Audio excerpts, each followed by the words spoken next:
Some things are not meant to be owned. They belong to the earth, to time.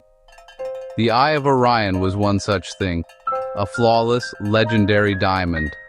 It arrived in the city under a shroud of secrecy, destined for Sterling Tower's impenetrable vault.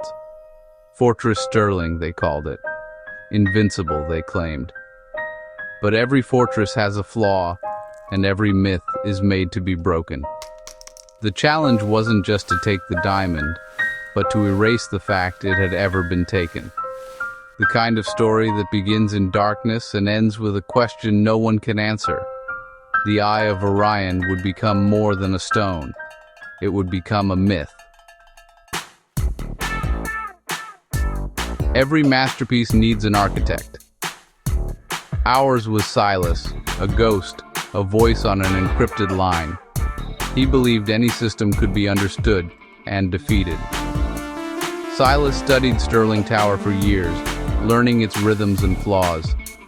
His instructions came in fragments, a code, a photo, a sound file. We were his hands and eyes, the driver, the technician, the infiltrator, and me. The final piece, a forgotten substation, was the key.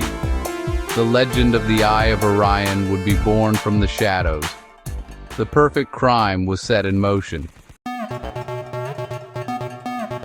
The plan was a symphony, timing and precision, every note rehearsed. Silas called it the echo. Not a frontal assault, but a duplicate reality. Our technician, Anya, would hijack the vault's security feed, inserting a flawless 30-minute loop. The guards would watch a perfect, uneventful night, while we moved unseen. The loop had to be perfect. Any glitch, and the illusion would shatter. Anya refined the code, syncing it to the tower's clock down to the nanosecond. My job, manage the timeline. 60 seconds, that was our window. When the power grid was disrupted, Anya's loop would engage. 1 minute to breach the vault, secure the stone, and retreat. Every action choreographed, every movement rehearsed in a replica vault. We became dancers in a deadly routine. The physical breach was Kale's domain, a former Special Forces operative silent as a shadow.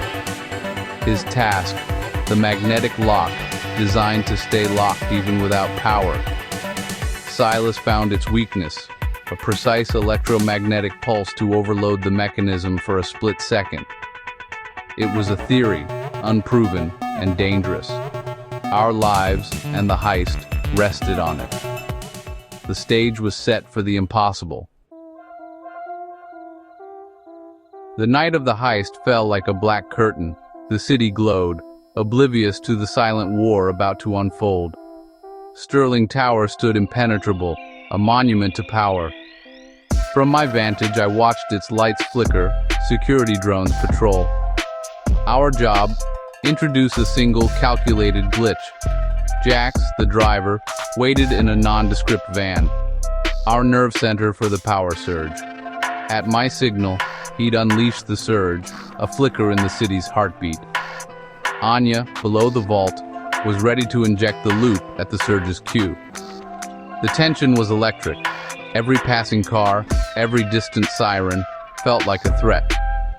I watched the clock. 3:15 a.m., the city's quietest hour. Miller, the guard, yawned, bored, just as Silas predicted. Soon he'd check his phone, distracted for a few crucial seconds. The human variable, the crack in the armor. The city slept, unaware its greatest story was about to be written. The stage was set. The players were in position. The countdown ticked on. The heist was moments away. The signal. Echo. Jax triggered the surge. Lights dimmed, the city groaned, and in Sterling Tower, backup generators flickered on. To outsiders, it was a minor glitch. For us, it was the starting gun. Anya's code flooded the system. The loop engaged. Security monitors showed a perfect, uneventful past. Guards blind to reality. Kyle moved, shadow silent, to the vault's antechamber. He placed the electromagnetic pulse generator against the steel door. One chance. The pulse had to be perfect. The 60-second window opened. My heart hammered as I watched Kale's biometric feed, steady, controlled. 10 seconds passed.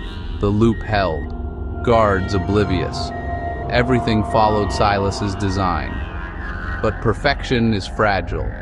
In a world of variables, something always waits to go wrong. The silence on the line was heavier than sound.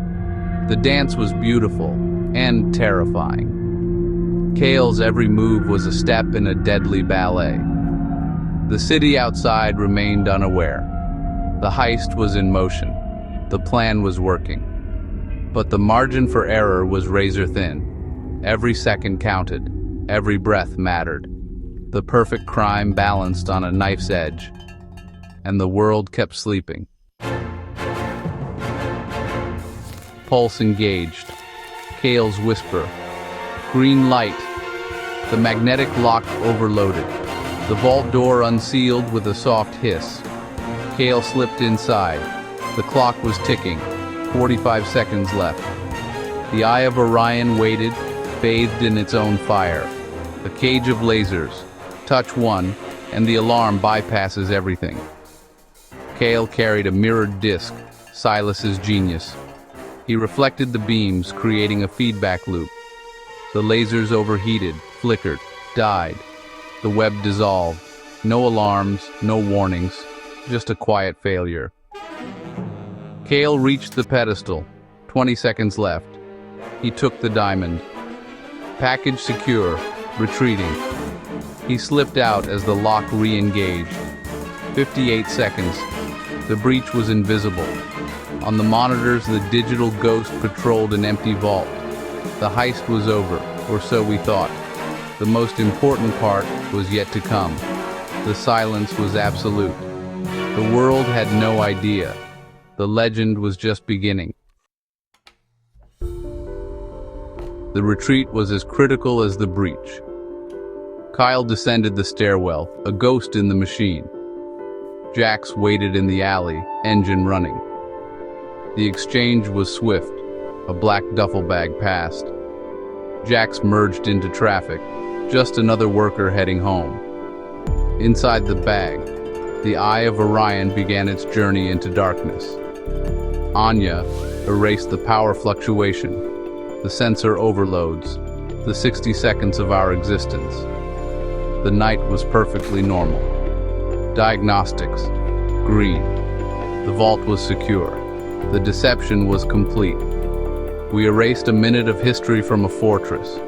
The Eye of Orion had simply vanished. The legend was born. The investigation was chaos. No forced entry, no alarms, no corrupted data. It was as if the diamond had phased through steel. The media called it the Phantom Heist. Payments arrived anonymously. We became ghosts again. Then, a video. Silas appeared, face visible for the first time, Sterling Tower behind him. He held up an ID badge. Silas Vance, head of security. The perfect trap. The legend was his. We were the ghosts he left behind. Silas played the longest game. He used us to expose flaws only he knew, making himself a legend. His company's stock soared. He sold unbeatable security to the world. The diamond? Just a prop quietly returned. He wanted the story, not the stone. We were loose ends, evidence planted, trails only he could follow. We became the perfect scapegoats, caught by the brilliant head of security. The world saw justice. Silas was celebrated. We performed our roles in his grand play. Now it was time for our exit. The architect built a perfect trap, and we walked right in. The whisper was his voice, the blueprint, his design. We thought we stole a diamond, but we only stole a moment. The Eye of Orion was never the true prize. The illusion was. The real heist was the narrative Silas stole for himself. He won, not with force, but with understanding. So I leave you with this. Who was the true criminal? We all build walls to protect what we value. But the greatest threat is the whisper that convinces you to open the door from the inside. Who gave you the blueprint?